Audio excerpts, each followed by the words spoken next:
England means everything to me. The easy choice would be to stay silent. I look at my country, I've got 3 children. It's my duty as an Englishman to make sure that I hand down a safe and prosperous country to them. They can tell people I'm a figure of hate. They can tell people I'm an extremist. The public don't buy it anymore. Most places I go, I get love. I get loved by the public because they've tried to make me a leper because I talk about issues that expose their failures. They have failed with mass migration, they failed with integration, they've failed with assimilation. The entire British Parliament have pandered and cowered in the face of ideologies that wish to destroy this nation. They got on their knees for the Marxist Black Lives Matter, they cower in fear in the face of Islam, they dare not even speak about it. There's 1,000 years of English history here, 1,000 years, and they're going to give it away in 60 years. No one since Winston Churchill or William Gladstone, not one single person in that building has spoke about Islam.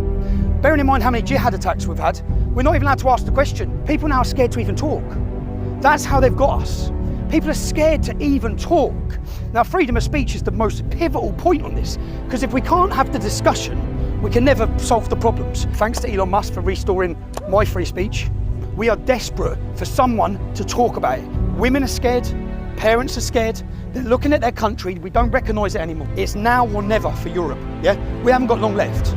With the borders open in the way they are, there is a mass immigration which is changing the face of this country forever. Not for the good. No one can say it's for the good. No one. The criminality is going up, the level of violence is going up, terrorism's going up. We're made to feel like foreigners in our own country. We can't speak up. Their labels are far right, their labels are racist, their labels of Islamophobe, gone. Doesn't matter. No one cares now.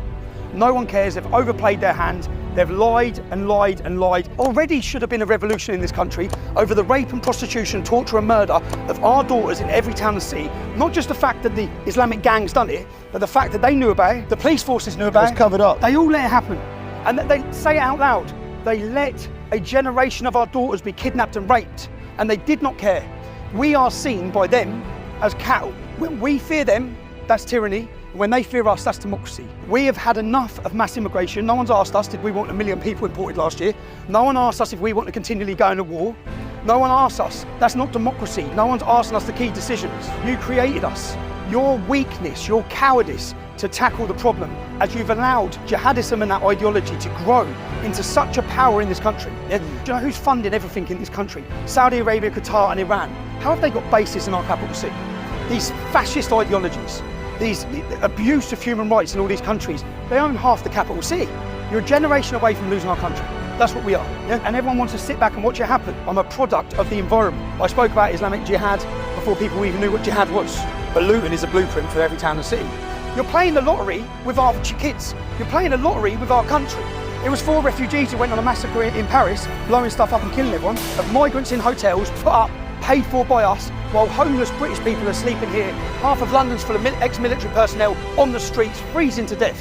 And in the hotels, you've got 1,000 Somalians, Iraqis and Afghanis. This is young, military-aged men coming who are aggressive and hostile to our nation with an alien ideology. Do you have hope for the future of the UK? You have to have hope. And Anand said, it's too late. Why are you even trying this? It's too late. I said, if everyone had that attitude back in the day, we'd all be German. How can it be too late? We are the majority, but we are running out of time.